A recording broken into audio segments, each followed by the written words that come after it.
कवी कलश यांना दरबारात हजर करा.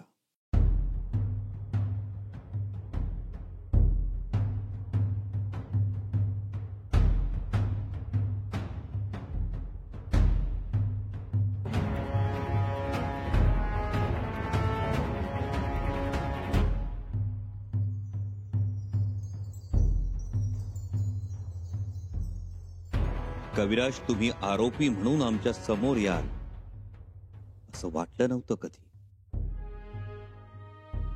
माफी असावी राजा, पण आम्हीही कधी असा विचार केला नाही की आम्ही तुमच्या समोर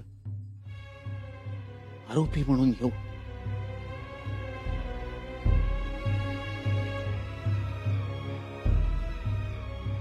कविराज, आम्ही तुम्हाला दोस्त मानलं आणि तुम्ही मात्र आमच्या बरोबर द्यूत खेळलात, आम्हाला गाफील ठेवून. राजन, बस, एक शब्दही बोलू नका.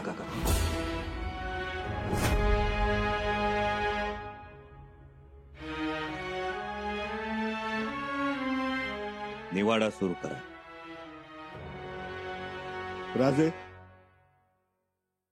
कवी कलश कर्तुतीने अस्तनीतला साप सिद्ध झालेत. अस्तनीतला साप जवळ असतो, त्यामुळे तो आपल्याला कधीही विषारी दंश करू शकतो.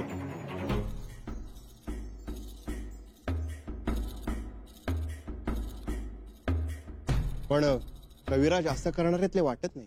पण त्यांनी तसं केलेलं आहे. अत्यंत सावधपणानं आणि दूरदृष्टीनेही त्यांनी केलेलं आहे. अहो, कसली दूरदृष्टी!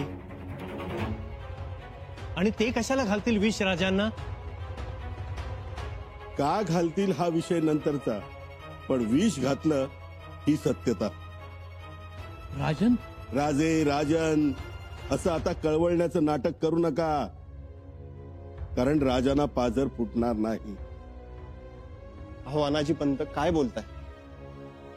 राजांना कविराज विष घालतील? पटतंय का तरी हे?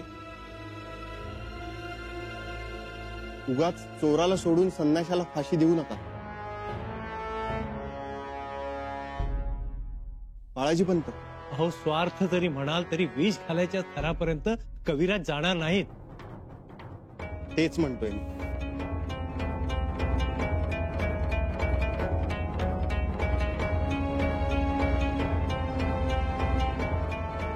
राजे, तसं असेल तर हे नियुक्त पत्र खोटं असणार. जे आम्ही शोधत होतो हे नियुक्त पत्र अखेर आम्हास सापडले. हे बघा, बापूजी आणि सूर्याजी यांना पन्हाळगडावर आचारी म्हणून नियुक्त केलंय.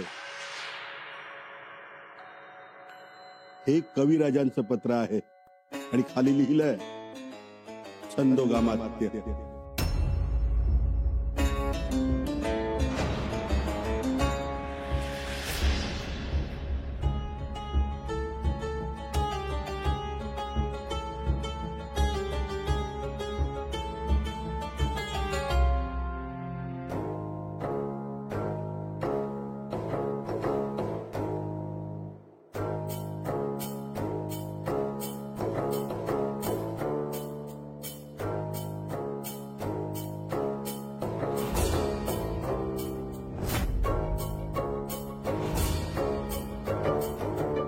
राजन, हे पत्र ना कबूल व्हाल तर होऊ नका.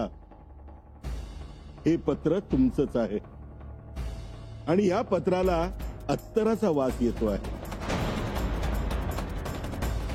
आणि हे अत्तर कनोजी अत्तर आहे. आणि रायगडावर कनोजी अत्तर फक्त कविराजच वापरतात.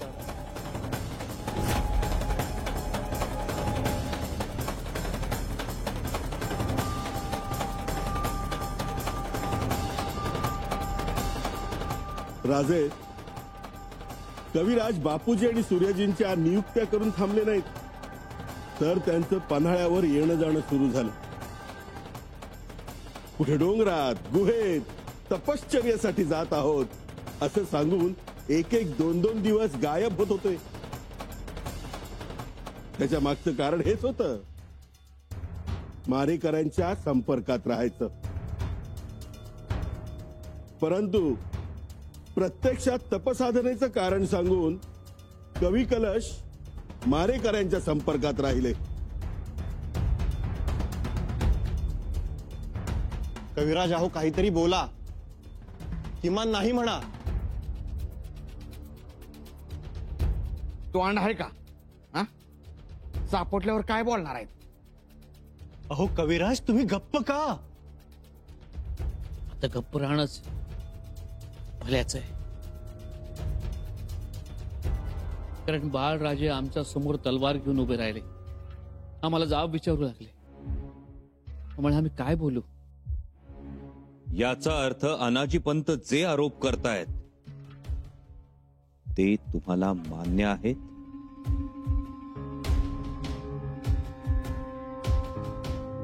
अहो कविराज बोला, बोला कविराज बोला. काय बोलू? कवी कलश गुन्हा सिद्ध होईल, सफाई द्या.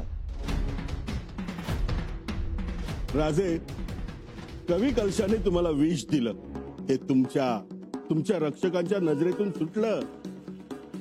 पण जगदीश्वर जागा आहे, त्याने हा सत्याचा फेरा आणला आणि खरं काय ते बाहेर पडलं.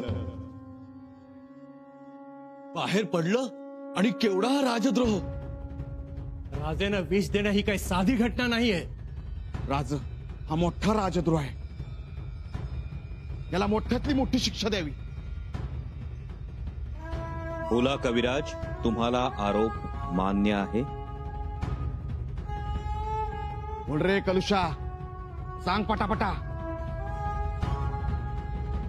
आरोप मान्य आहेत कविराज.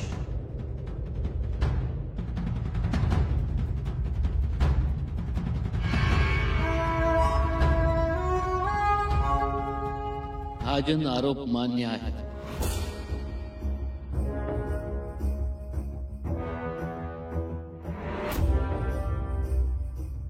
मी गुन्हेगार आहे, मला शिक्षा द्या. राजद्रोहाच्या गुन्ह्याची शिक्षा फार कठोर आहे स्वराज्यात. कडे लोटच. नाहीतर तोफेच्या तोंडी द्या त्यांना.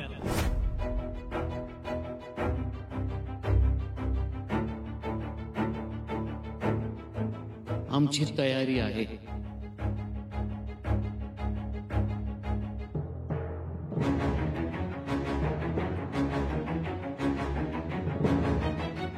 परंतु आमची नाही.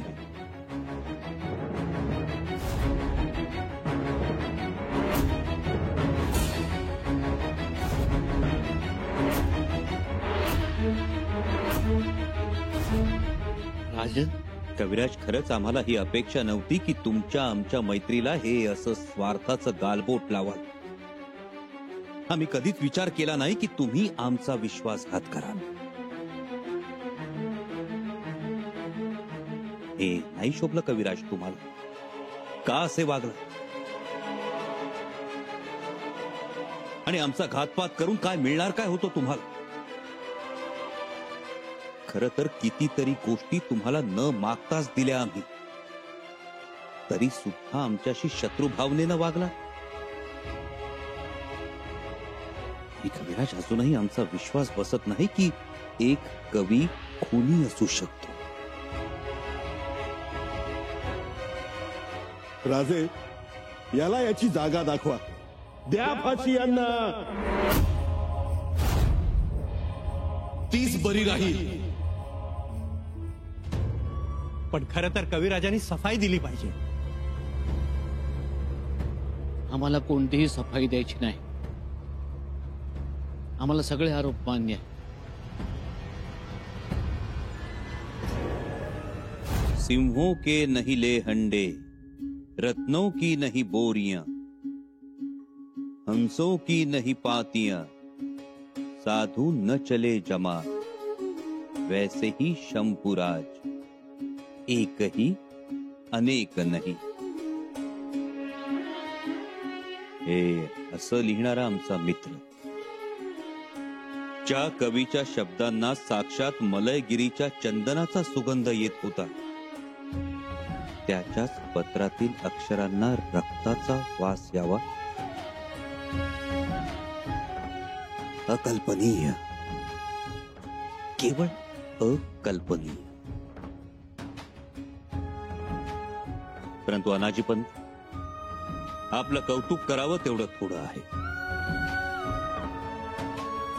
आपण आरोप सिद्ध केले. स्वराज्याच्या छत्रपतींचा घातपात करू पाहणारा गुन्हेगार सापडला. कलशांनीही आरोप मान्य केले. परंतु ज्याला तुम्ही राजद्रोह म्हणता आहात, त्याला आम्ही मित्रद्रोह मानतो. आणि मित्रानं दगा करण्याचा प्रयत्न केला असला तरीही मैत्रीच्या अधिकारात आम्ही त्यांना माफी देतो आहोत.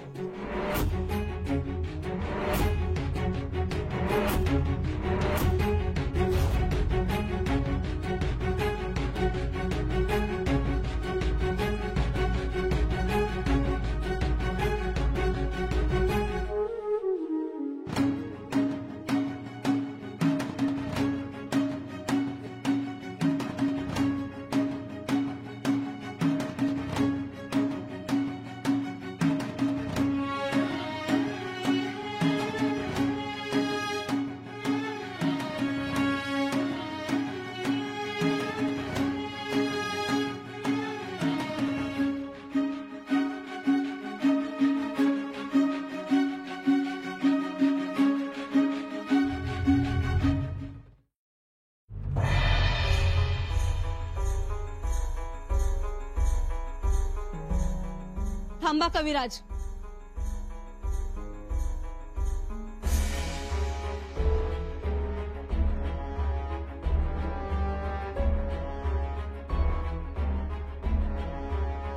आज आमची एका गोष्टीची खात्री पटली. या स्वराज्यात तुम्ही काहीही केलं, कितीही मोठा राजद्रोह केला तरीही तुम्हाला काहीही होणार नाही. कितीही मोठा गुन्हा केला तरीही आपल्याला सजा होणार नाही. कारण आपल्याला राजांच्या मैत्रीची कवचकुंडल लाभली, म्हणून तर तुम्हाला कोणत्याही शस्त्रानं जखम होणार नाही. कदाचित संजीवनी मंत्राचं वरदानही मिळालं असेल तुम्हाला, म्हणून तर एवढा मोठा आरोप होऊन देखील आपण त्यातून सही सलामत सुटला. पण एक गोष्ट लक्षात ठेवा कविराज, राजांनी तुम्हाला माफ केलं असेल, पण आम्ही तुम्हाला कधीही माफ करणार नाही. आणि या बाबतीत आम्ही आबासाहेबांच्या एक पाऊल पुढे आहोत. गुन्ह्याला क्षमा नाहीच. का कविराज, का असं वागलात? कशी हिम्मत होते तुमची? राजांच्या जेवणात विष घालताना तुमच्या कवितेतले शब्द का धास्तावले नाहीत? राजांना जीवानिशी मारू पाहणारं अन्न त्यांच्या पुढ्यात ठेवताना शब्दातून वाहणारी निष्ठा का थबकली नाही कविराज? का?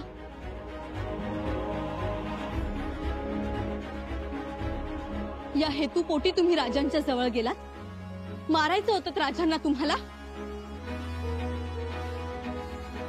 म्हणून तर शब्दा शब्दात तुम्ही सुरे दडवले, कवितेची पखरण केली आणि त्यात तुम्ही मायावी राक्षसांना लपवून ठेवलं. त्या अक्षरांचे कांचन रूप करून तुम्ही राजांना मोहात पाडलं, मैत्रीच्या जंगलातून पळवलं त्यांना, त्यांच्या सत्वाचे हशम केले. का कविराज, का असं वागलात? राजे त्याच कडुलिंबाच्या झाडाला साखरेचे आळे करत बसले. किती हा विश्वासघात! कविराज, आम्ही तुमचा धिक्कार करतो, धिक्कार धिक्कार करतो. आपण उत्तर मुलखातून, कनोज प्रांतातून, रणरणत्या उन्हातून पायपीट करत आला.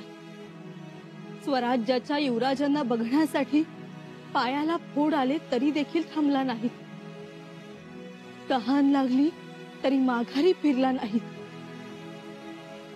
डोळ्यात एक आस घेऊन आला होता, काखेत एक झोळी, कवितांची चोपडी, राजांबद्दलची निष्ठा ओढ घेऊन आला होता.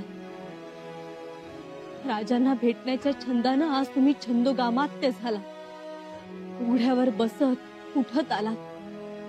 पण राजांनी तुम्हाला एक हक्काचं घर दिलं, टोलेजंग वाडा बांधून दिला. सोन्याच्या रसाने तुमच्या भिंती सारवाव्या, वेलदोड्याच्या मंद रसाचा तुमच्या अंगणात चिडकावा करावा. का? तर तुमच्या हातून सुंदर लिखाण व्हावं. माहीन भट, सूरदास, एकनाथ महाराज, मुकुंदराज, परिसा भागवत यांच्यासारख्या रचना व्हाव्या, ही धारणा होती राजांची. पण आपल्या मनात कविता नव्हतीच, आपल्या मनात कावा होता. हातात लेखणी नव्हती तर धारधार सुरा होता. मनात मैत्रीचं नातं नव्हतंच, मनात होता स्वार्थ. कवितेत शब्दांची ओळ नव्हतीच, लोभाची विंचवाची माळ होती. पण एक गोष्ट लक्षात ठेवा कविराज, तुम्ही गुन्हा कबूल केला असला तरीही तुम्हाला माफी दिली जाणार नाही, याची खुणगाठ बांधा.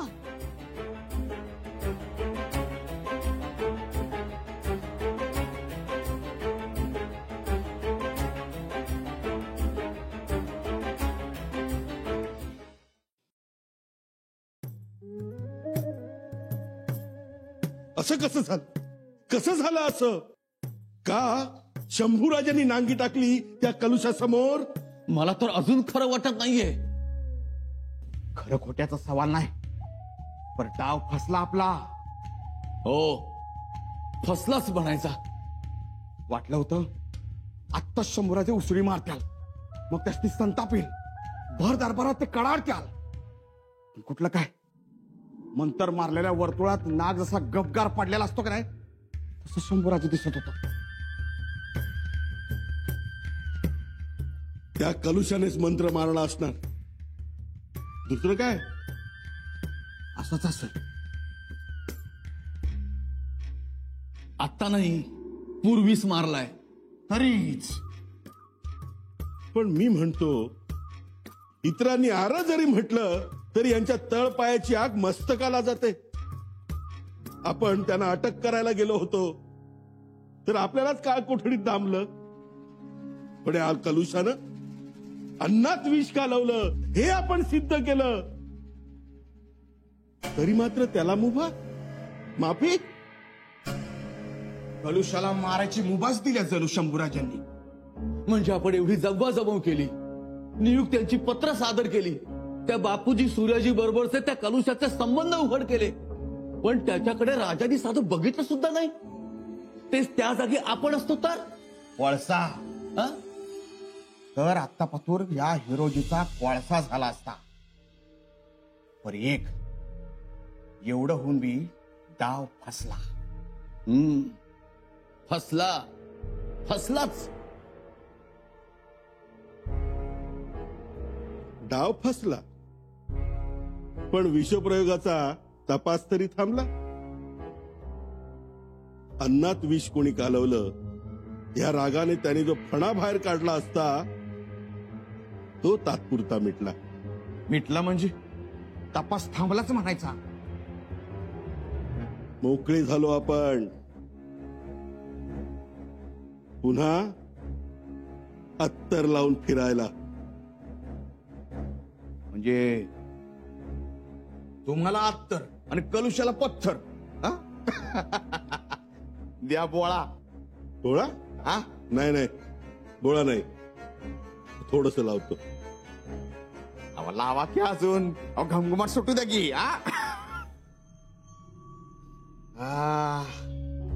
अहो महाग आहे ते, मिळतच नाही.